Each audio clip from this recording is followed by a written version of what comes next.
皆さんごきげんよう、上川薫です。今回取り上げる話題は、アメリカ・ウクライナの首脳会談について解説します。今回の首脳会談では、開催される前からかなり心配事がありました。それは、直前に行われた米ロ首脳会談で、トランプ大統領がプーチン大統領の代理人として、このウクライナ停戦協議を進めようとしていたからです。ロシアの提案は、ウクライナのクリミア半島や東部2州について、これを割譲せよという内容でした。しかし、今回の会合においては、このロシア案については、一旦棚上げされ、しかも別の形へと変化しました。トランプ大統領は相変わらずこのロシア案については高く評価していますが、しかし直接的にウクライナへと強要するようなことは行いませんでした。その代わりとして出てきたのが、ウクライナとロシアとの間における直接協議で話し合うという方向性です。こうした方向へと転じたのは、今回の首脳会談が1対1ではなかったからです。ヨーロッパ各国の首脳らも今回の首脳会談には駆けつけ、全体会合のような様相を呈しました。ヨーロッパ各国の首脳らは、ロシア案に基づく停戦協議を進めることには反対であり、多国間協議の場においては、トランプ大統領もさすがに暴走はできなかったのです。そのためトランプ大統領は、ロシアのプーチン大統領に電話を行い、2国間の首脳会談を実施する方向で話をまとめたといいます。従来プーチン大統領は停戦協議を行えないのはゼレンスキー大統領が話し合いに応じないからだとしてきました。それだけに今回ゼレンスキー大統領が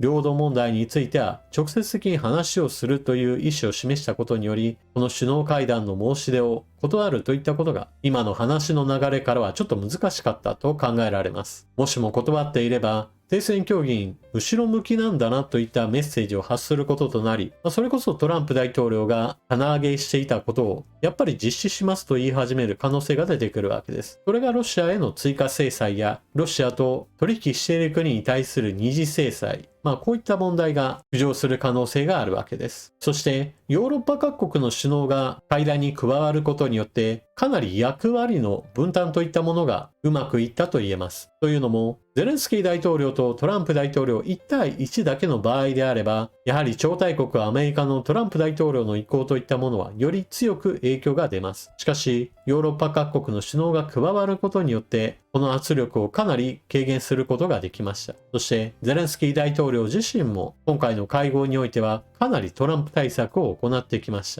た。例えば服装についても、準軍服のいでたちといったものは変わらなかったのですが、しかしスーツっぽいものを着てくることによって従来の非難されていた部分については回避することに成功しています。ゼレンスキー大統領が赴いてきた時にスーツ姿であったことをトランプ大統領はいい格好じゃないかという具合にして褒めました。さらに記者団を前にした話し合いの場においても、前回ゼレンスキー大統領に対してあなたはなんでスーツを着てこないんだと非難していた記者が今回も出てきたのですが、スーツを着てきたことに対してこれを褒めたし、ゼレンスキー大統領も元芸人としてのちょっと返しを見せて、私は変わったんだ。今度はスーツを着てきたよ。あなたは前と同じようなスーツじゃないかななんていう話をして、記者たちからちょっとした笑いが起きていました。そしてゼレンスキー大統領が今回特に気をつけていたのが、とにかく口癖のようにありがとうを連呼することです。これもまた前回の首脳会談の時にアメリカ側からはゼレンスキー大統領は感謝の態度が足りないといった話が出たことにより、今回は過剰なぐらいにありがとうを言っていました。ニューヨークタイムズではこのありがとう何回言ってるかなというのを数えていて、記者会見や最初の接触の部分だけでわかるだけでも10回以上ゼレンスキー大統領がありがとうを連呼していたと、ちょっと言い過ぎじゃないかなぐらいな形で記事に上げていました。でもそのぐらいわかりやすいぐらいの態度を見せることがトランプ大統領には重要なのでしょう。また前回の解説動画の中でも取り上げましたが、ウクライナ問題に関してはトランプ大統領よりもメラニア夫人の方がよりウクライナに対して擁護の姿勢が強いです。ロシア軍の占領した地においては、ウクライナ人の子供たちもたくさんいます。そのうち2万人程度は、ロシアが国家的に拉致誘拐したという問題があり、ICC 国際刑事裁判所はプーチン大統領に対して逮捕状を発行しています。この問題に関連して、米ロの首脳会談においては、メラニア夫人がこの事態を解決するためには、プーチン大統領の行いが非常に重要であるというメッセージを発しました。そうしたメラニア夫人の行動に対して今度はゼレンスキー大統領の夫人からお礼状といったものが渡され、受け取ったトランプ大統領もこれを快く受け取っていました。そしてトランプ大統領の発言に対してきっとゼレンスキー大統領も反論したかった部分はあるでしょう。しかし議論に発展しそうな部分についてはゼレンスキー大統領は口をつぐみ、そして代わりにヨーロッパ各国の首脳らが発言する役割を演じました。例えばドイツのメルツ首相がトランプ大統領はまずは戦闘を継続しつつも和平協議を進めることが大事だとしていたが、いやいや停戦がなければそのような話はまとまりようがないとして外交方針の修正をするべきだと進言しました。こういった話を直接的にゼレンスキー大統領がしていた場合においてはまた口喧嘩に発展したかもしれません。イタリアのメローニ首相はウクライナに対する安全保障を固めるためにも NATO の第5条方式のようなものを採用する案についてはこれに賛同し、ヨーロッパ各国も同様の意見であると伝えました。 NATO の5条方式というのは加盟国間である程度の相互防衛協定のようなものを結び、どこかの国が攻撃されたらその攻撃があたかも全体に攻撃を受けたかのような反応してみんなで助け合おうという内容です。ロシアのプーチン大統領はウクライナが NATO に加盟することには現在でも反対です。そして NATO 軍がウクライナに派遣されるのもまた反対です。しかし米ロ首脳会談を通してトランプ大統領は NATO ではないような5条方式のようなものであればロシアはこれを認めるとしているんだから、まあそれだったらいいじゃないかと話をつけたと言っています。今回の全体会合においてはこの5条方式を進めるといった話が全体としては進められてきました。そしてアメリカは軍隊そのものについては出さないけれどもこの5条方式について支援する形で参加表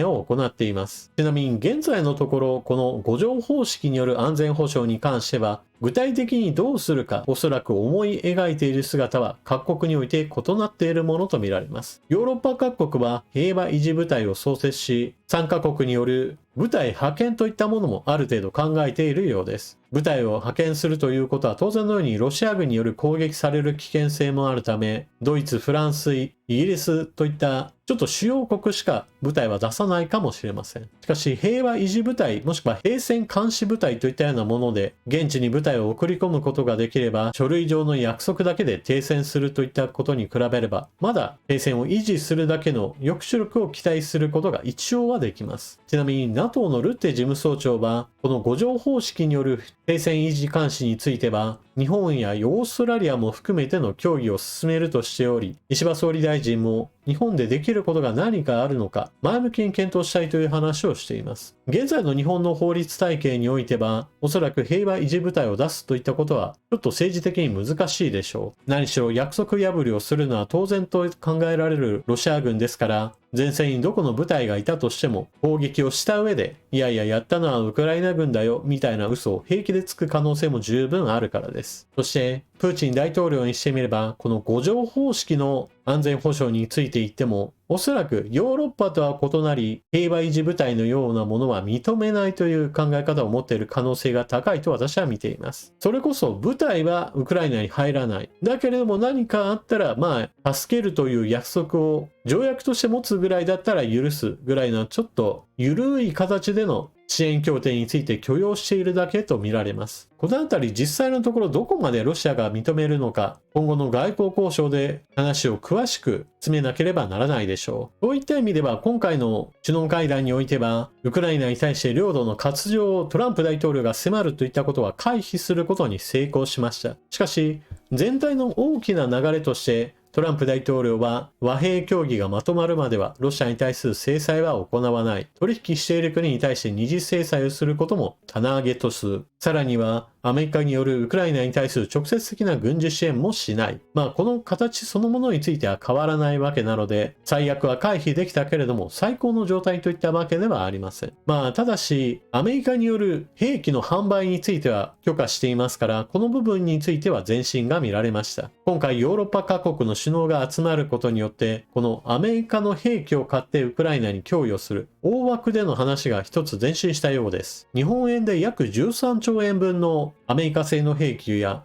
弾薬類などを購入し、ウクライナへと供与するといった話が大枠でまとまったそうです。この大きなお金の出所は、それこそ一つ一つの国がお金を出し合うのではなく、もうそもそも大きな枠組みとして EU があるのだから、この EU によるウクライナ支援の予算策定の中にこのお金を組み込んでいこうという考えとみられます。またもう一つ話が決まったと言われているのが、ウクライナ製ドローン兵器についてアメリカ自身も購入する話が出ています。これは現在の戦場において陸海空大型中型小型のドローンが様々開発され前線へ投入され、ロシア軍との戦いの中で開発競争が進んでいます。アメリカとしてはそうした情報をウクライナからもらう形で自国のドローン開発にも役立てることができれば、そこには十分評価できる価値があるわけです。ですからトランプ大統領としても今すぐの停戦協議が前進しなかったとしても、ヨーロッパから巨額の兵器購入の話がまとまり、さらにはウクライナからは実戦で鍛え抜かれたドローン兵器類などをウクライナから購入できる、もしくは技術などを得られることができるとして、トランプ大統領もアメリカの国益を獲得することができたわけです。このようにして今回の首脳会談では領土をロシアへと割譲せよという強要されることを回避することに成功し、一方でヨーロッパ各国からの安全保障の枠組みについては少し議論が前進しました。またヨーロッパ各国からウクライナへと供与する兵器類の調達についてもアメリカとの間で話し合いが前進することとなりました。決して今回の首脳会談を通して何か劇的な変化が起きたわけではありません。しかし最悪を回避し、部分的にはウクライナにとって前進する部分があった以上、今回の会談はウクライナにとっては一つ障害をクリアしたような話だと私は思います。あとはトランプ大統領がとにかくノーベル平和賞を欲しがっているようなので、これをいかにしてうまく活用しながらヨーロッパ各国がトランプ大統領をうまく転がすかです。それこそこんなにノーベル平和賞が欲しいんであればウクライナの領土を割譲せよなんていう話をするのではなく、ロシアの方が手を引けぐらいの形で話をまとめ上げるような停戦を実現すれば、それがノーベル平和賞につながるんですよぐらいの形でトランプ大統領をうまく動かすような外交をヨーロッパ各国の首脳らは取り組んでほしいものです。というわけで今回の動画はここまで。最後までご視聴いただきありがとうございました。チャンネル登録していない方はぜひともこの機会にチャンネル登録よろしくお願いします。そして情報の整理整頓更新に役立ったなと思われる方は他の方にお勧めしたりスーパーチャットのご利用などもよろしくお願いします。それでは次の動画でまたお目にかかりましょう。またね。